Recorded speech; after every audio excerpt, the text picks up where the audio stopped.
Good evening, and welcome to the 61st edition of the LIVRESQ Empower Your Teaching webinar. We have a great topic for tonight. We're going to talk about accordions and tabs, which are two ways to make text more interactive, but there are also ways to add images to these two resources. I'm excited to revisit this topic. I'm excited to talk to you about how to use them and to show you the best way and the easiest way to add accordions and tabs to your e-learning content. If you've joined us live on Zoom, please don't hesitate to ask questions in the chat. If you're watching us live on Facebook, you can do the same. If you're watching a recording of this, which I know is the case for most of you, you can always leave a comment down below. So you're most likely catching us either on YouTube or on Facebook. These webinars are posted on Facebook for a limited time and then they're uploaded to YouTube. So if you're watching a recording of this, please don't hesitate to leave a comment.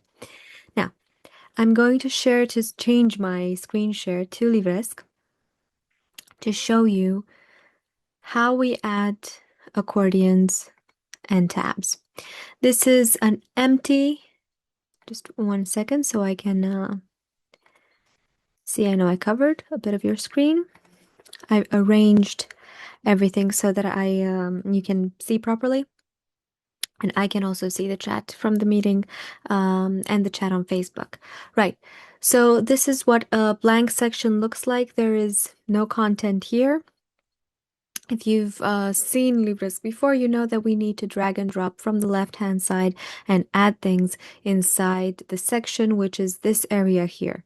And when I say things, I mean content. You can add structural elements. You can add content itself, which is text, images, or different other types of interactive content.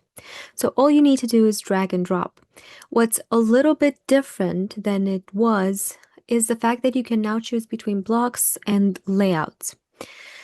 And in the case of most interactive resources, there aren't many differences in adding them either from the blocks or the layouts, because the layouts are a great way to work in LIVRESQ because they provide you some editing tools, they provide you some actual layouts of resources that allow you to add content without having to worry too much about editing the content. So we have layouts for basic text. We have layouts for advanced text when you want to combine the text with images, or when you want the text to have a certain purpose, like bulleted lists, numbered lists, a timeline of something. But in the case of interactive resources like the accordion or the tabs, the result you get by adding it as a layout, like I'm doing now, is very similar to adding the accordion, which is here, like this. The formatting is a little bit different, but the accordion is the same and the content of the accordion is the same. So we drag and drop in order to add new content, and once we want to edit that content, we double click. And this is the edit mode. The accordion itself, I'm going to delete this row, and then I'm going to go into view mode so we can see it interactively. The reason why I said in the beginning that this is a way to add interactivity to text is because what the accordion allows me to do is to hide text behind a title. This works great when you're trying to showcase categories of something. And when your learner clicks the title, the information is displayed below. So this is the interactive bit. So what we've done is broken down a block of text into multiple categories depending on how you want to organize your content. And this allows me to make it more interactive and to make it more interesting, because now my learner needs to click on each title in order to review the content. Again, I'm exiting view mode. This is the way you toggle it, the button up here. And if I want to actually edit the content, I need to double click my accordion. And here I can change the title for each of the items. I have 1, 2, 3 items. And then I can also change the actual content, and I can copy paste text. I can write whatever I want in this box.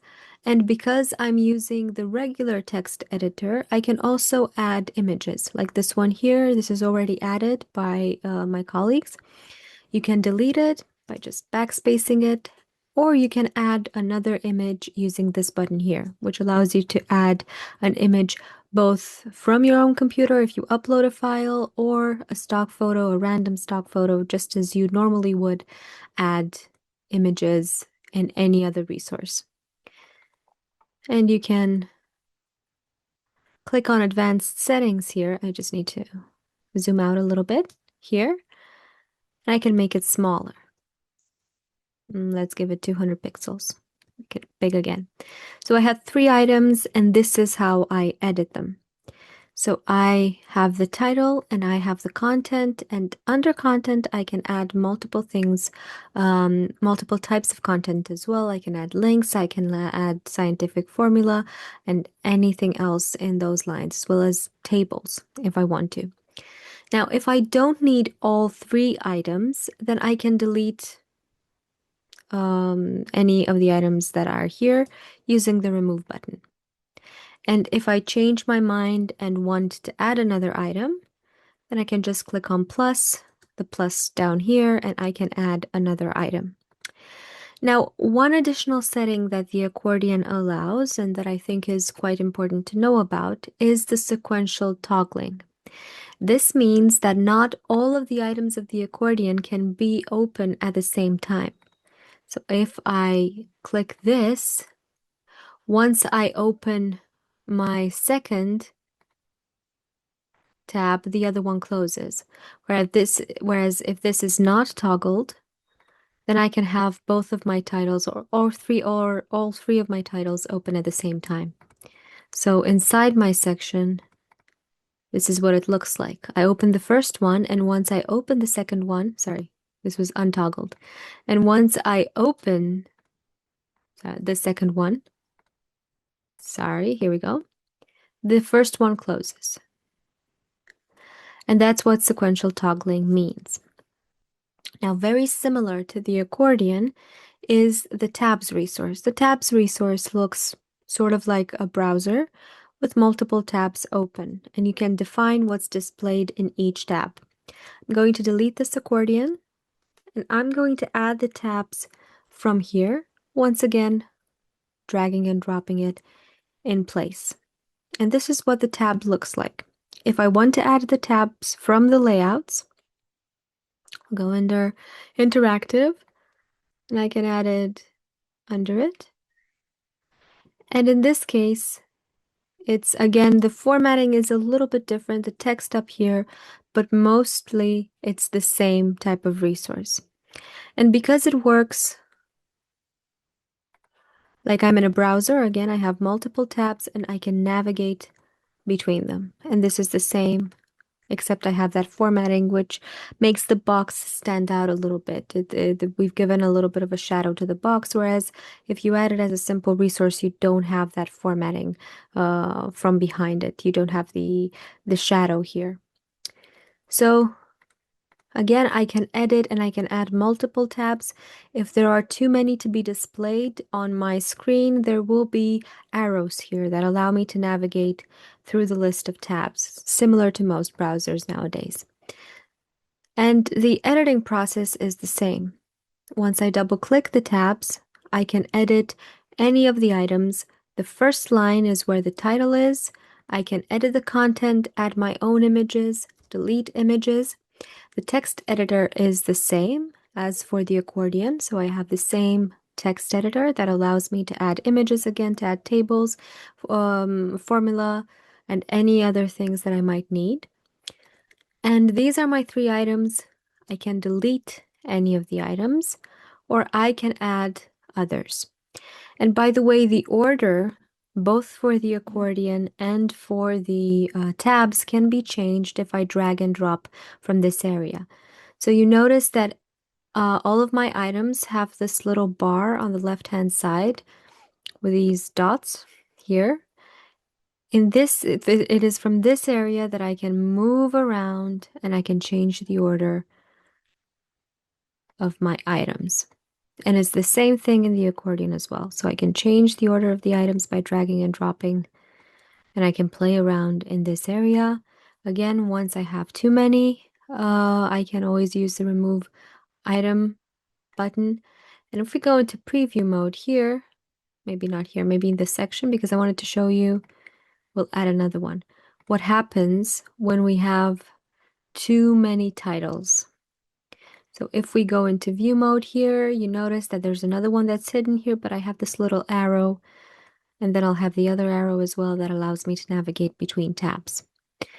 And it's really useful when you want to showcase something or when you want the learner to have the possibility. Again, you break down a longer bit of text, you break down a block of text into multiple blocks or multiple bits of text, and it's interactive because the learner can click on each item. And the difference between these two, essentially, besides the vertical versus the horizontal position of the titles, is the fact that in the tabs, whenever you open the page, whenever you open the course, one tab will already be open, so you can already see content once the course is open. A very important difference. So these are the two resources that I wanted to showcase today. Again, reminding you that there are two ways to add these resources, either as blocks and layouts. And we've seen the differences as well. In terms of formatting, there are some differences, not very many, but according to what you need or what you need your course to look like, they will be important. Our honest advice is once you start working with layouts, try to keep doing that. And if you're working with a template of any sort that we have created for you, you can always duplicate rows, you can always duplicate resources so that you make sure that the style is kept in the same way. So we have accordions and tabs, two ways to make text interactive. Now, if you have questions, again, you can write them in chat or you can leave them as comments and we'll get back to you as soon as possible. These webinars are sort of short and sweet, and we focus on a certain functionality where we explain what it does, and we also keep you updated when there's new updates added to the platform, when we add new things, when we remove some things, or when we change things around. This webinar takes place once every 2 weeks on Thursdays at 6:30 Central European Time. So you can catch us live on Facebook or catch us live on Zoom, or you can always watch the recording. This was it for tonight. Thank you very much for coming. Thank you very much for listening. And again, don't forget to leave your comments or questions under the recording, and I will see you in 2 weeks' time. Thank you very much. Have a great night.